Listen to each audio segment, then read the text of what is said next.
अगर आपको पता चले कि आप प्रोफेसर खान, 3 स्पेसिफिक पॉइंट्स हैं जिस पे मैं आपका रिएक्शन चाहता हूं। पहला, वॉल स्ट्रीट जर्नल की सबरीना का सवाल और उस पर प्रधानमंत्री नरेंद्र मोदी का जवाब। दूसरा, अमेरिकी सांसद इल्हान उमर का ट्वीट जिसमें उन्होंने कहा कि प्रधानमंत्री मोदी की सरकार ने धार्मिक अल्पसंख्यकों का दमन किया, हिंसक हिंदू राष्ट्रवादी समूहों को प्रोत्साहित किया, पत्रकारों, मानवाधिकार अधिवक्ताओं को निशाना बनाया। मैं मोदी के भाषण में शामिल नहीं होंगी। मोदी सरकार मुझे दमन हिंसा के रिकॉर्ड पर चर्चा के लिए मानवाधिकार समूहों के साथ ब्रीफिंग करूंगी। इसके अलावा 70 से ज़्यादा सांसदों की राष्ट्रपति बाइडेन को लिखी चिट्ठी है जिसके बारे में बात हो रही है। और इसके अलावा सोशल मीडिया पर जो तस्वीरें वायरल हैं जिसमें एक ट्रक घूम रहा है मोदी विरोधी कमेंट्स के साथ, जिसमें हैशटैग है प्राइम मिनिस्टर ऑफ इंडिया। और इन सबसे इतर बराक ओबामा का CNN को दिया हुआ बयान कि जिसमें उन्होंने कहा कि राष्ट्रपति जो बाइडेन ने चीनी राष्ट्रपति शी जिनपिंग को तानाशाह कहा, वो फिलहाल US में नरेंद्र मोदी का स्वागत कर रहे हैं, जिन्हें भी तानाशाह या संकुचित प्रजातंत्रवादी माना जाता है। ऐसे लीडर्स से कैसे डील किया जाना चाहिए, ये सवाल पूछा गया बराक ओबामा से, जिसमें उन्होंने कहा कि अगर अमेरिकी राष्ट्रपति प्रधानमंत्री मोदी से मिलते हैं तो उन्हें मोदी को भारत में अल्पसंख्यक मुसलमानों की सुरक्षा पर ध्यान देते हुए कहना चाहिए, मैं और मोदी एक दूसरे को अच्छे से जानते हैं। अगर मेरी उनसे बात होती तो कहता, अगर आप भारत के अल्पसंख्यकों की रक्षा नहीं करेंगे तो एक वक्त ऐसा आ सकता है जब भारत टूटने लगेगा। ये सर 4-5 बड़े रिएक्शन या एक्टिविटीज़ हैं इस दौरे के बरक्स, जो सारा स्वागत भाषण, सारा उत्साह उसके पैरेलल ये चल रहा है। इस पे आपकी रिएक्शन डॉक्टर खान? देखिए, जो पहला सवाल आपने पूछा, जो सबरीना का सवाल था, that is an example of Narendra Modi press conferences क्यों नहीं करते। He wants to talk about India story, progress, हमने कितने लाख लोगों को घर दे दिया, this is all he wants to talk about. लेकिन अगर वो प्रेस कॉन्फ्रेंस अटेंड करेंगे तो सीधा सवाल यही आएगा, आपने BBC को क्यों कैंसिल किया, आपको क्या आपको रात में नींद ठीक से आती है, गुजरात को लेकर 2002 में जो वाक़यात हुए, माइनॉरिटीज़ की क्या राइट्स हैं, he will be constantly attacked on these questions. और ख़ासतौर से इंटरनेशनल मीडिया में तो ये सवाल बार बार उठेंगे। लेकिन आप वो सवाल देखें, सवाल था कि आप क्या स्टेप्स लेंगे to improve the situation of minority rights in India.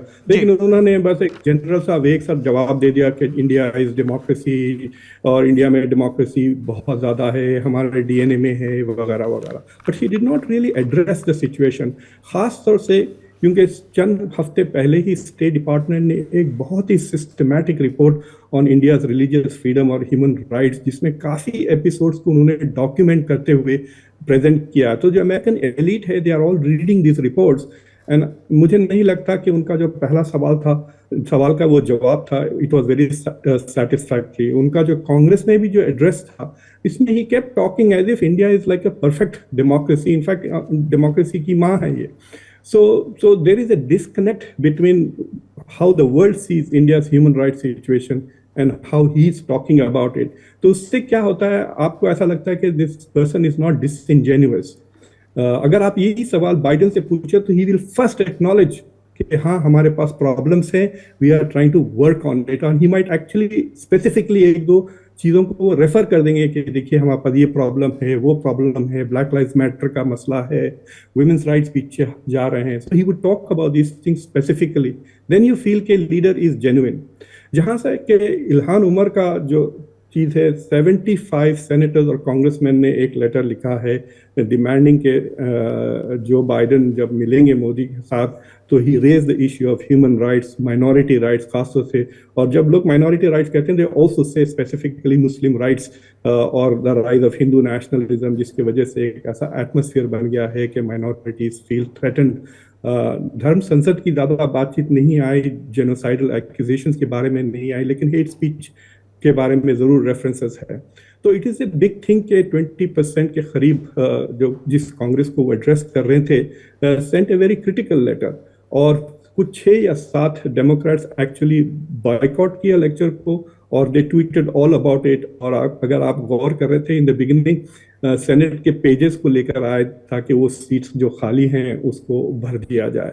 So what has happened in this period के जो सिविल सोसाइटी ऑर्गेनाइजेशंस हैं जैसे कि हिंदूज फॉर ह्यूमन राइट्स, इन्होंने बहुत काम किया और हैव रेज्ड द अवेयरनेस। जितनी एनर्जी मोदी को लेकर इंडियन डायस्पोरा में है, उतनी तो नहीं है because the numbers are smaller, but काफ़ी एनर्जी थी in those who were opposing Modi's presence. और ये बात बार बार कही जा रही थी एडिटोरियल्स में, ऑपेड्स में, कमेंट्स में, by leader after leader after leader, कि अमेरिका अपनी जियोपॉलिटिकल प्रायोरिटीज को अपने human rights commitment, democracy commitment से ज़्यादा ऊपर रख रहा है, ताकि जो बाइडेन का प्रॉमिस था कि in his foreign policy human rights will be the core, और वो खुद अपने प्रॉमिस को अबैंडन कर दिए हैं।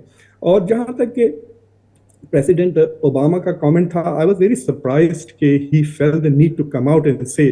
तो ये इसलिए है कि जो डेमोक्रेटिक पार्टी है उसका जो प्रोग्रेसिव विंग है वो बहुत ही नाराज है कि Joe Biden is playing footsie. वो सऊदी अरेबिया गए और एमबीएस के साथ फिस्ट बम्प किया, फिर बीबी नेतन्याहू इतनी एक्सट्रीम राइट विंग गवर्नमेंट लेकर आए, फिर भी उसके साथ ये मतलब they are cooperating with that. और फिर अब एक तरफ तो शी जिनपिंग को डिक्टेटर कहते हैं और दूसरे तरफ एक इलेक्टोरल ऑटोक्रेसी के लीडर को इतना मान सम्मान पेश कर रहे हैं as if that they don't care about democracy and human rights, खाली strategy, business और defense cooperation की उनको फिक्र है। तो I think that is why Obama felt the need to talk। वरना अमेरिकन प्रेसिडेंट्स जो कंटेम्प्रेरी पॉलिटिक्स है उस पर वो बिल्कुल कमेंट नहीं करते, दोनों रिपब्लिकन्स और Democrats, they usually stay away from it.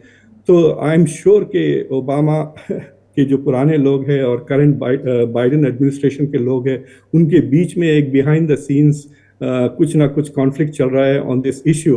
But it is also possible कि दे वांटेड ए मोर, क्या कहना चाहिए, इम्पॉर्टेंट वॉइस टू एक्नॉलेज। आपको याद होगा 2016 में शायद ओबामा ने डायरेक्टली प्राइम मिनिस्टर मोदी को कहा था कि you are from the land of Gandhi और it is very important for you to maintain communal harmony आपके मुल्क में। एक मुझे पूरे एग्जैक्ट स्पीच याद नहीं आ रही, लेकिन he made this point when he was president. So अगर इंडिया समझती है कि it can be one thing abroad and one thing, जैसा कि जब वाशिंगटन में होते तो आप गांधी के गुण गाते हो, जब दिल्ली में हो तो सावरकर की बात करते हो, तो इस तरह की ये जो दोगलापन है, ये डबल हिपोक्रेसी है कि when we are abroad we talk about democracy, equality, सबका साथ सबका विश्वास। क्या सबका विश्वास है प्राइम मिनिस्टर नरेंद्र मोदी के पास? तो ये जब डोमेस्टिक इश्यूज पे ये बात आती है, so that dichotomy will be expose जितना इंडिया पे सर्च लाइट पड़ेगी स्क्रूटनी। और मैं एक और बात बताना चाहता हूँ सौरभ जी, कि ये जो कर्नाटका का जो इलेक्शन हुआ था उसके बाद से एक ऐसी नैरेटिव फैल रही है कि जो इंडिया का वोटर है ऑन डोमेस्टिक इश्यूज वो अपनी इंटरेस्ट की चीज़ पर वोट करता है, but when it comes to national elections वो नेशनल इश्यूज पे एज इफ आपका पर्सनल, आपका लोकल, यानी Karnataka issues are not national issues. तो ये नैरेटिव पैदा हो रहा है कि ठीक है, कर्नाटका के voters have not voted for BJP, but when it comes to 2024 they will vote for prime minister Modi because he is good for India. तो ये जो इंटरनेशनल कवरेज हो रहा है, अगर आप नरेंद्र मोदी की स्पीच अगर सुनते कांग्रेस में, then you would have been confused कि is he addressing the American Congress or part of it was addressing Indians in India। तो वो नैरेटिव को भी मजबूत किया जा रहा है कि ठीक है, locally there might be some problems with BJP governance, but when it comes to national governance Modi से कोई ऐसा बेहतर प्राइम मिनिस्टर नहीं है जो इंडिया को फॉरवर्ड ले जा सकता है। लेकिन ये बात तो तय है, जब तक नरेंद्र मोदी इंडिया के प्राइम मिनिस्टर रहेंगे पुराने सवालात ह्यूमन राइट्स को लेकर, माइनॉरिटी राइट्स को लेकर उठाए जाएंगे और नई भी। It's not as if the situation is improving, situation has been declining since 2019 और इसका एक्नॉलेजमेंट भी नहीं आ रहा है इंडिया से। At some point, at some turning point the world is also going to say ठीक है भाई, आप विश्व गुरु बनना चाहते हैं, you want to be the role model, तो show us in terms of human rights and democracy. Thank you doctor Khan, बहुत ही एनलाइटनिंग आपका रिस्पॉन्स।